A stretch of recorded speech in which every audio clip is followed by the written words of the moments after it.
Assalamualaikum warahmatullahi wabarakatuh. Saya Rara Juliani dari Fakultas Hukum semester 2 Non-Reg. Di sini saya akan mereview perkuliahan hukum pidana, yaitu tentang masih sifat tentang melawan hukum material.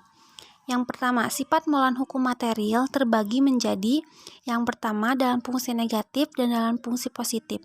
Dalam fungsi negatif, yaitu mengakui kemungkinan adanya hal-hal yang ada di luar undang-undang untuk menghapuskan sifat melawan hukumnya, perbuatan yang memenuhi rumusan undang-undang. Dan yang kedua, dalam fungsi positif, menganggap suatu perbuatan tetap sebagai tindak pidana walaupun tidak nyata diancam dengan pidana dalam undang-undang. Jadi, mengakui adanya hukum tidak tertulis sebagai suatu sumber hukum positif. Dan apakah sifat melawan hukum harus dibuktikan? Nah, apabila dicantumkan dalam rumusan tindak pidana secara tegas, maka unsur melawan hukum harus dibuktikan. Dan yang kedua, apabila tidak dicantumkan secara tegas dalam rumusan undang-undang, maka ada dua pendapat. Yang pertama ada dalam fungsi yang positif, yaitu harus dibuktikan karena mempunyai unsur konstitutif.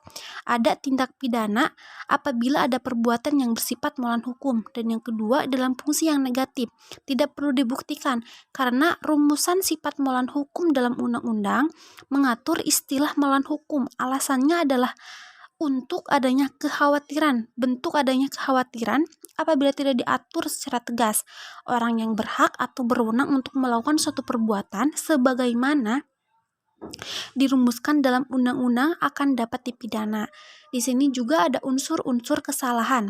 Yang pertama adanya kemampuan bertanggung jawab dari si pelaku, dan yang kedua adanya hubungan batin antara si pelaku dengan perbuatannya, yaitu yang berupa kesengajaan atau kealpaan yang dilakukan oleh si pembuat, dan yang ketiga tidak adanya alasan pemaaf.